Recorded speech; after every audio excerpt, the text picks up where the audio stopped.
দেখুন 5 বছর ধরে চেষ্টা করছে আমাকে প্রমাণ করা, পেরে উঠতে পারেনি, আর আগামী 5 বছরও বলছি পারবে না। ভাঙড়ের শেষ মুহূর্তের প্রচারে রীতিমতো ঝড় তুললেন নওশাদ সিদ্দিকী। আজকে ভাঙড়ের সোনপুর বাজারে নওশাদ সিদ্দিকীর সমর্থনে ঐতিহাসিক জনসভা ছিল। সেই জনসভায় হাজার হাজার মানুষ এখানে জমায়েত হয়েছেন।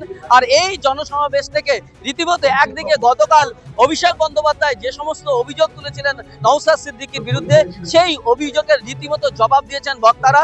পাশাপাশি শওকত মোল্লাকে হারানোর জন্য ডাক দিয়েছেন এখানে বক্তারা, এবং হাজার হাজার মানুষের সমর্থনে নওশাদ সিদ্দিকীর পক্ষে আওয়াজ তুলেছেন। এবং নওশাদ সিদ্দিকী আজকে এখানে এই মঞ্চ থেকে রীতিমতো গত 5 বছর ধরে কি কি মানুষের জন্য কাজ করেছেন সেই কাজের তালিকা তৈরি করেছেন এবং সেই তালিকা মানুষের সামনে তুলে ধরেছেন।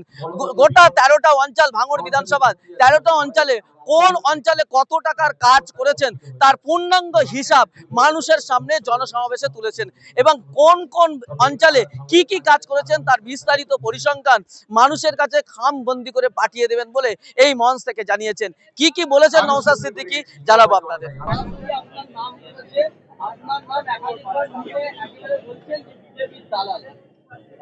দেখুন 5 বছর ধরে চেষ্টা করছে আমাকে প্রমাণ করা, পেরে উঠতে পারেনি, আর আগামী 5 বছরও বলছি পারবে না। ব্যাপারটা হচ্ছে আমরা পিছিয়ে বর্গ থেকে উঠে এসেছি, তো দলিত আদিবাসী মুসলমান সমাজের হয়ে কথা বলছি, তাই এই অনেকের ঈর্ষা হচ্ছে, লোক মানে তাদের অসুবিধা হয়ে যাচ্ছে। আজকে দলিত আদিবাসী মুসলমানকে বোকা বানিয়ে রাজনীতির মসনদিরা বসে। গত এই নির্বাচনের ফার্স্ট ফেজে দেখেছেন হিংসা হচ্ছে, সে অর্থে হয়নি। কেন হয়নি? কেন? ভাঙড়ের একমাত্র বিধায়ক, সংযুক্ত মোর্চার একমাত্র বিধায়ক 5 বছর ধরে মানুষকে বুঝিয়েছে যে নেতায় নেতায় লড়াই করছে, এই কর্মীতে লড়াই হয়, আর নেতারা এসে রুমে বসে চা খায়, তোমরা মারামারি হিংসা করবে না। কিছুটা হলেও তো এই আসরটা পড়েছে, ফলে রাজনৈতিক কারবারিদের অসুবিধা হয়ে যাচ্ছে। আমার নামে মিথ্যাচার অনাচার করছে। যে কটা মিথ্যাচার করেছে আজকের প্রোগ্রাম থেকে একাধিক বক্তা এবং আমিও প্রত্যেকটা মিথ্যাচারের যোগ্য জবাব দিয়েছি।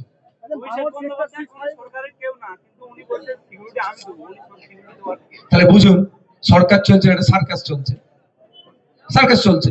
এটা দরকার মমতা ব্যানার্জি। আমি তিনবার মমতা ব্যানার্জিকে চিঠি করেছি যে আমাকে নিরাপত্তা রক্ষী দেওয়া হোক, কিন্তু তখন তিনারা দেননি। তারপর অমিত শাহজি কি করেছিলাম, দেয়নি। ফলে তা স্পিকার স্যারকে করেছিলাম, তাও কাজ হয়নি। ফলে আমি এই সমস্ত চিঠিগুলোকে নিয়ে কলকাতা হাইকোর্টে গিয়েছিলাম। কলকাতা হাইকোর্টের অর্ডারের বেসিসে আমার নিরাপত্তা রক্ষী পেয়েছি।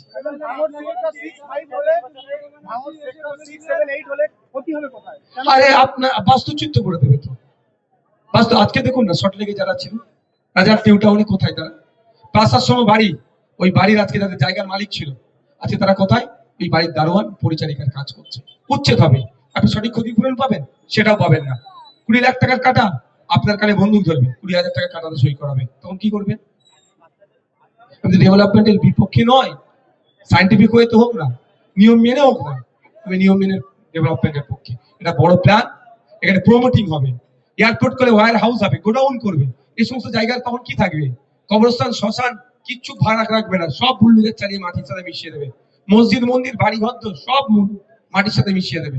তা না হলে বিশ্বাস হলে একটু দেখুন, চোখ কান খুলে।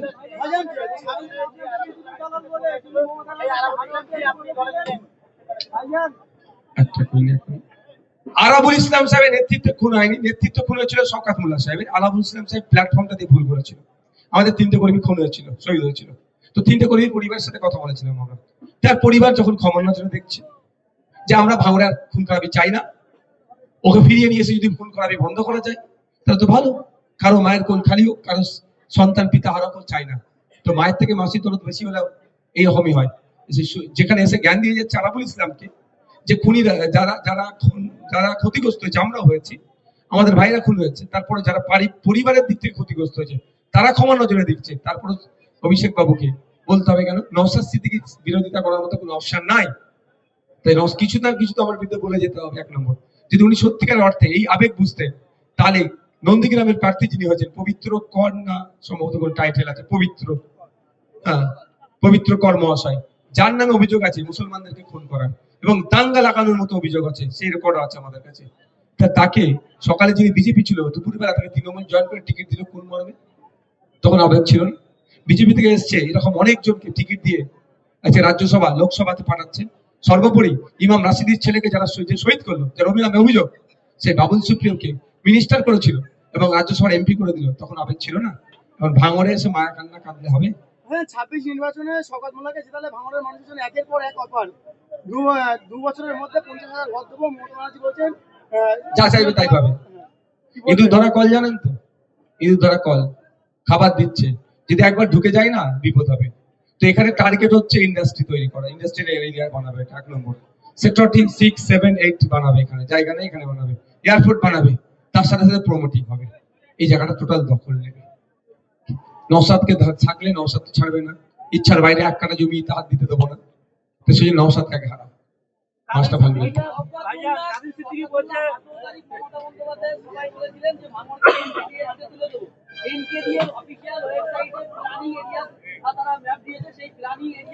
বিজয়গঞ্জ পর্যন্ত আছে,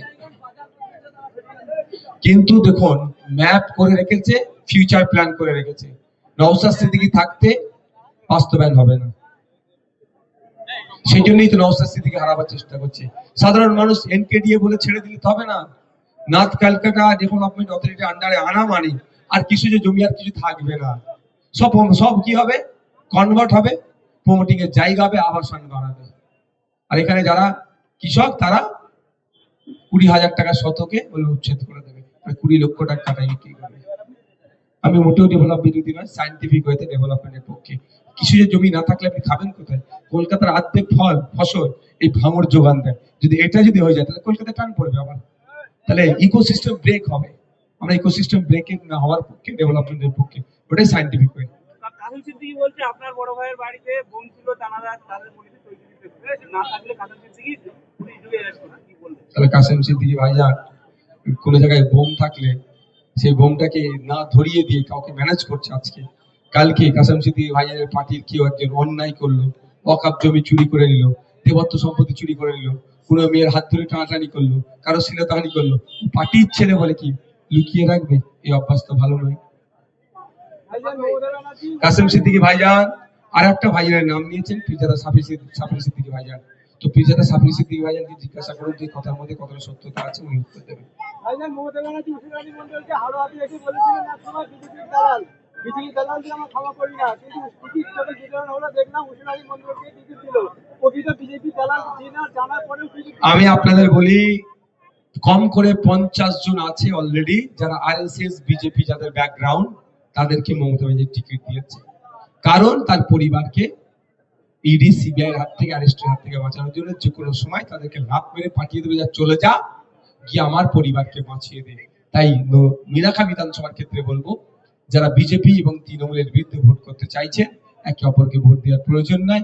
আসুন, খামচিহ্ন নিয়ে ওখানে দাঁড়িয়েছেন আমাদের প্রতীক মন্ডল সাহেব, একজন রেফারি, আইএসএল যিনি খেলান, তিনি তার সামনে কেউ দুর্নীতি করলে লাল কার্ড দেখিয়ে মাঠের বাইরে করে দেবেন। মোটেও সম্ভব নয় মমতা ব্যানার্জির দ্বারাই বিজেপিকে রোখা, আর তৃণমূলের অন্যায়কে জব্দ করার ক্ষমতা বিজেপির হাতেও নয়। মুসলিমদের হাতে তার রক্ত লেগে আছে, বাবুল সুপ্রিয় তার হাতে হাত দিয়ে আপনার ভাই কাসেম সিদ্দিকী মিছিলে করছে, কি বলবেন? এক মিনিট, কাসেম ভাইজানের কথা কি হয়েছে? বাবুল সুপ্রিয়র হাতে হাত রেখে কাসেম ভাইজান প্রচার করছে। কাসেম ভাইজানকে জিজ্ঞাসা করেন না, আমি কি করবো? আমি কি সরকারে আছি না কাসেম ভাইজান আমার দলের লোক, যে আপনার দলের লোক এই কাজটা করেছে? এটা মমতা ব্যানার্জিকে প্রশ্ন করুন।